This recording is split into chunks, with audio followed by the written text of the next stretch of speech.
Hi, folks. Welcome to Walking on the Weene Side and to It Matters Radio.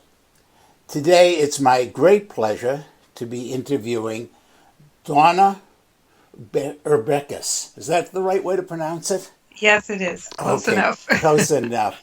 And Donna has written what I found a fascinating book, which is called My Sister's Mother. And this is a very unusual book. It is kind of a memoir and kind of a history. So how does it that your sister and you have, quote, kind of different mothers?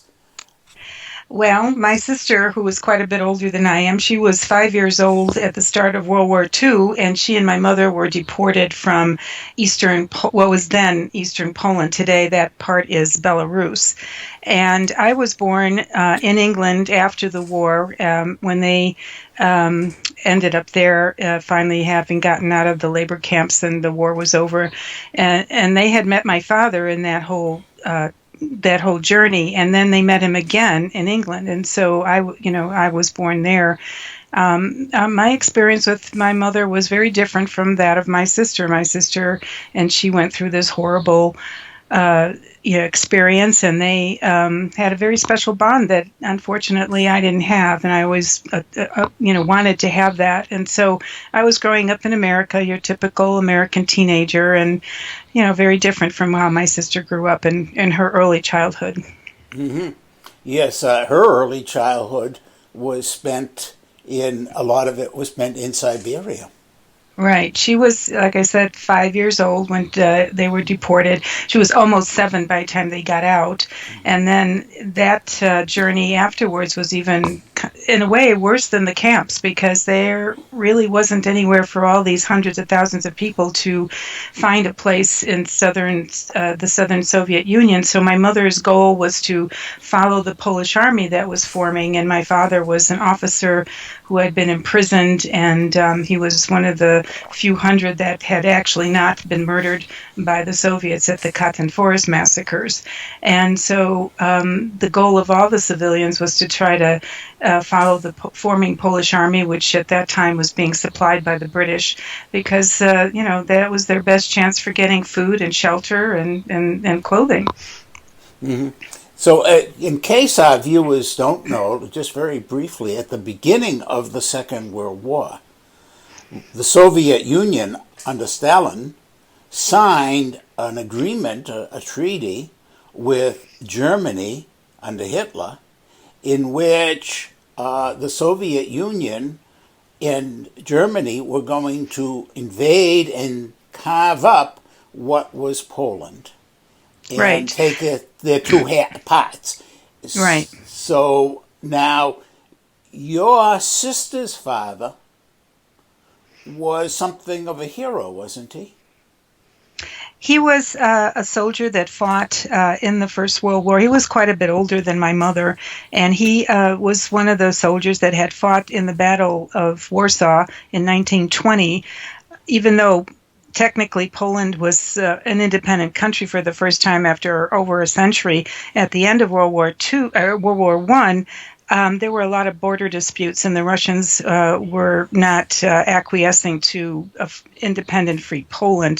Their goal always seemed to be to annihilate Poland as a country and the people of Poland. So he fought in that, and that was probably one reason that my mother was deported, because of her husband's activities, as well as her older brother, who also fought in that defining battle and had obtained through the Polish government that parcel of land in eastern Poland, and my mother inherited it after he passed away. Mm-hmm. So your mother was living right there on the border where the dispute was very real. What's going to be us? What's going to be Poland? Well, should there be a Poland at all? And of course, neither Germany nor Russia wanted there to be a Poland at all. They just wanted this land. Right. And now, the thing that actually saves your mother and sister in a bizarre way is that Hitler couldn't leave well enough alone. I mean, he had taken a huge swath of Poland and much of the rest of Europe, and he couldn't hold back from invading the Soviet Union. And Right.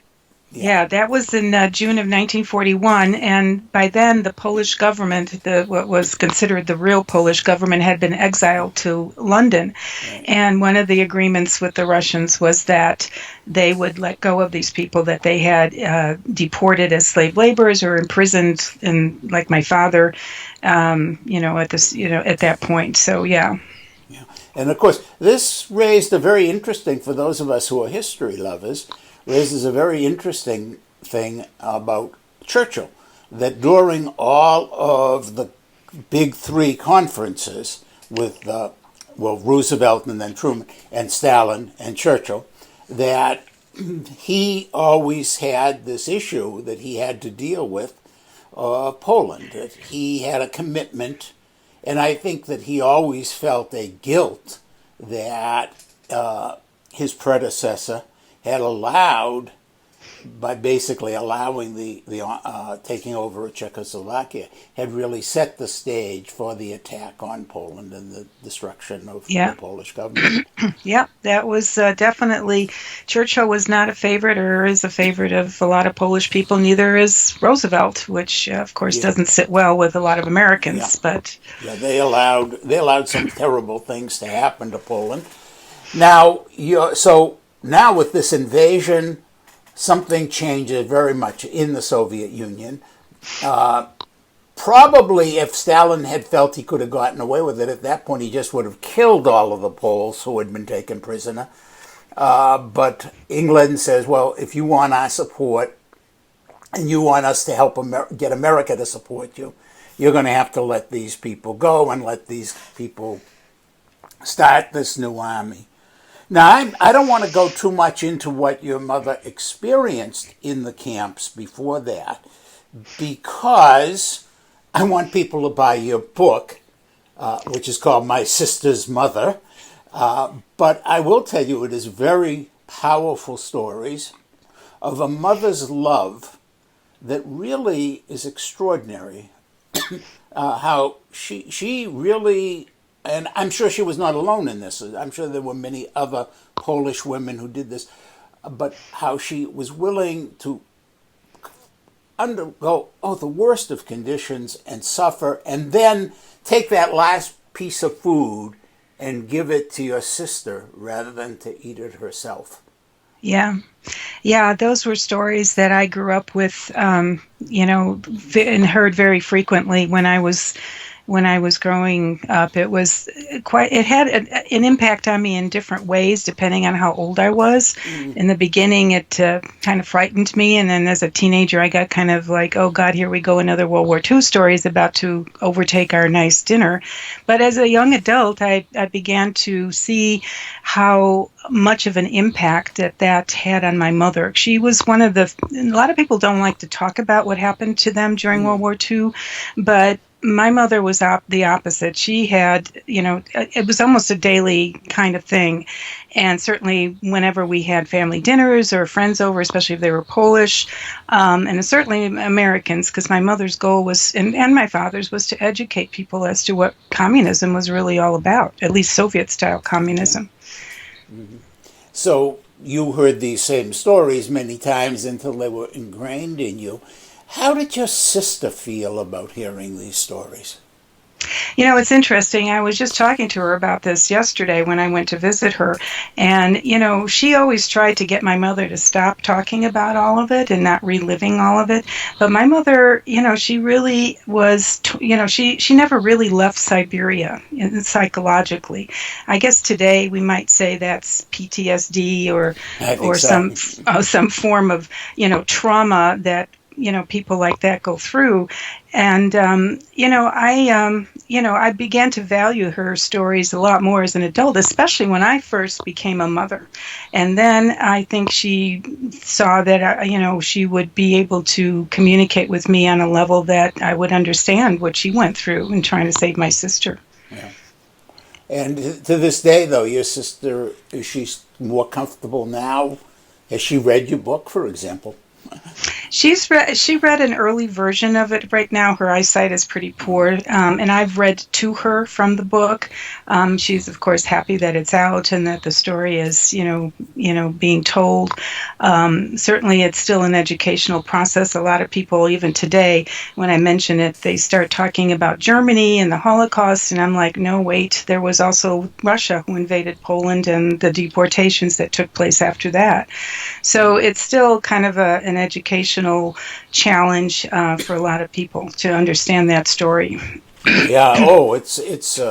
I think it's amazing how many Americans know so little of the real war. Well, of course, we weren't involved in the war during that first horrible period for Poland, and America had a kind of America First isolationism going on then that was suddenly to be broken on December 7th when the Right, Japanese attacked Pearl Harbor. And then right. suddenly we were interested. But before Yeah, that, sadly, not so much, as some of these terrible things happened to people in Europe. And among the worst hit countries, one of the countries that suffered the most, of course, your ancestral home of Poland. And I think, folks, I want you really to think about this book. And Donna has a wonderful trailer for the book, and we're going to take a brief break so you can watch the trailer.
Welcome back, folks, to Walking on the Weene Side.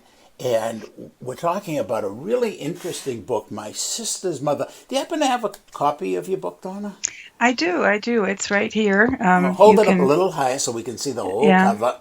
No, higher. Yeah, there you go. Okay. Okay, and that's your sister, I take it, with your mother? Right. This is my sister, and that's my mother. My father actually took this picture in England in 1948 before I was born. And it was, I think a very touching photo of their relationship. Oh, yeah. Now, 1948, before you were born, okay, we're already at the end of the war, but things didn't just cap. Your mother didn't just hop on a boat from Siberia and end up in England or a plane. In fact, she actually had to escape from the control of the Russians. And tell us a little about her journey from the camp in Siberia to England.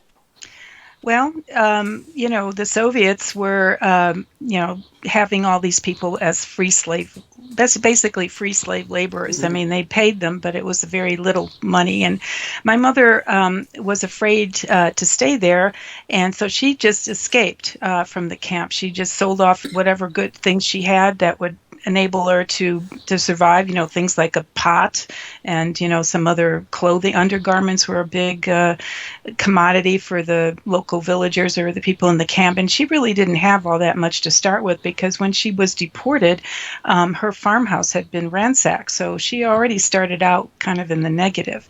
But anyway, so she got out of the camp. She was one of the few women that did that, especially not a woman with a small child, because by then my sister was almost 7 years old. And she hopped on this wagon with all these other men who were trying to get over to the Polish army. And the first place that she ended up from her camp, going down the Volga, and she ended up in the first Polish army camp that was near Saratov, and that's where she met my father for the first time. From there, it was kind of a back and forth journey along the southern Soviet Union, because all these hundreds of thousands of people were trying to find a place to stay. At that time it was, getting very cold, and there were very few places where they could, find a place in a collective farm or a village. We're talking Uzbekistan, Kazakhstan, those countries.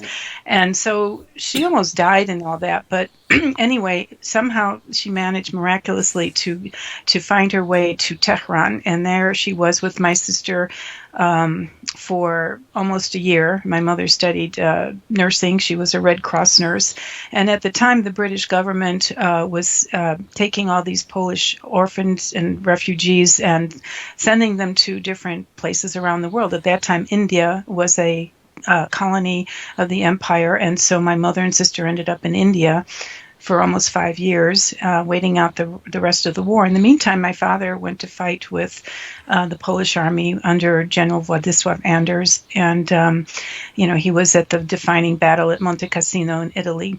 So neither one of them wanted to go back to communist Poland, and so they ended up going to England. And I'm going to stop you there for 1 second, just to suggest to folks, this book, this story, is kind of a new type of version of a play that is one of my favorite plays of all time, Mother Courage by Bertolt Brecht.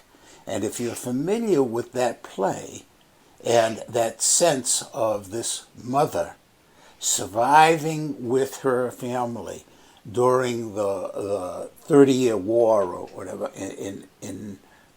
back in the Middle Ages almost, if you can think of that kind of thing brought into the modern world, that's what we're talking about here.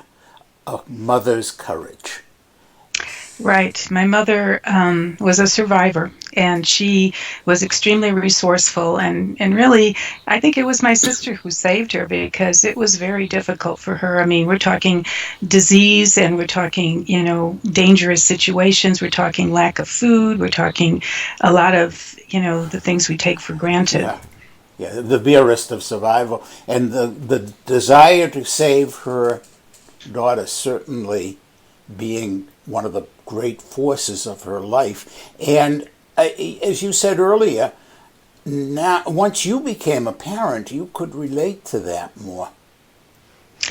Yes, very much so. And I had actually asked my mother to write these things down for several years, and then I think it was because she saw that being a mother, I would understand her, and maybe because she was already getting older, and she agreed for us to sit down and write this story, and I recorded her and interviewed her for many times afterwards to get some of the details. And it's ironic, but she stopped, talking about the war after I got it all written up. At least the World War II part, not the part about me necessarily. Mm-hmm.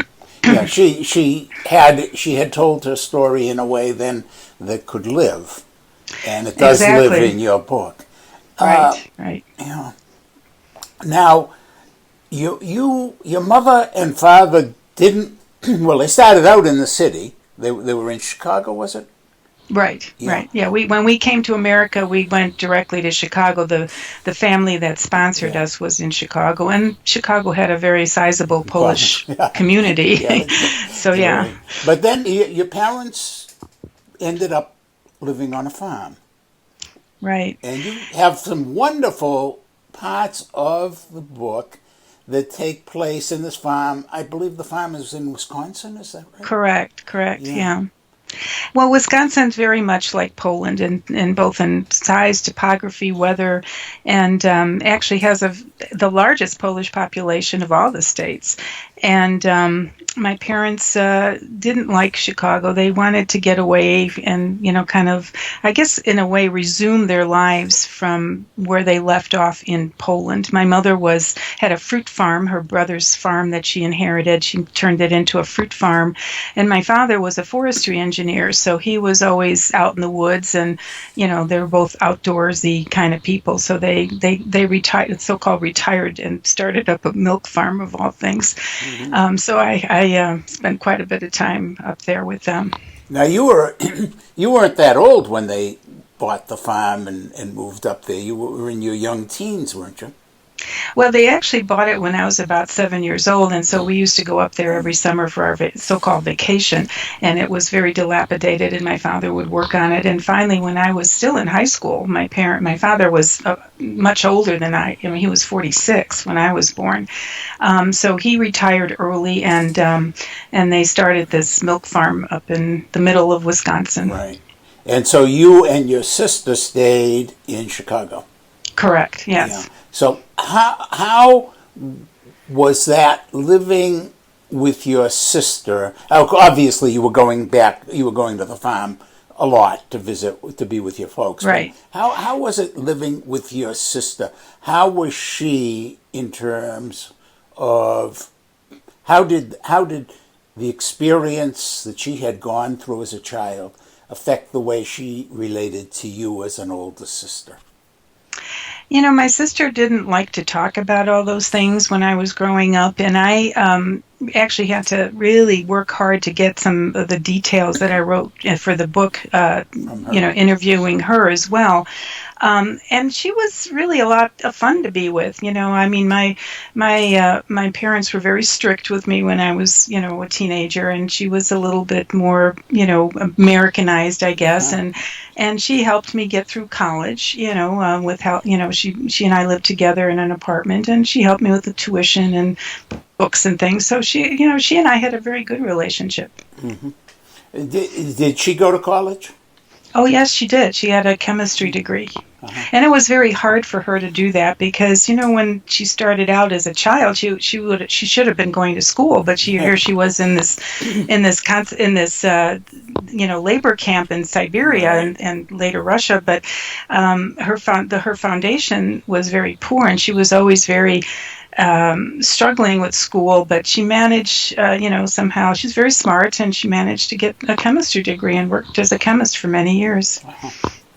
So your family, another part of the family story, is the fantastic accomplishment, not only of survival, but the accomplishment of putting down roots here in modern America, having two very well-educated and competent daughters who go on, and now, of course, there's a new generation. Does your sister have children? No, she never married, didn't have children. Okay. But you have, how many do you have? I have three. I have an older son who's 33, and I have twins who are 29. Mm-hmm.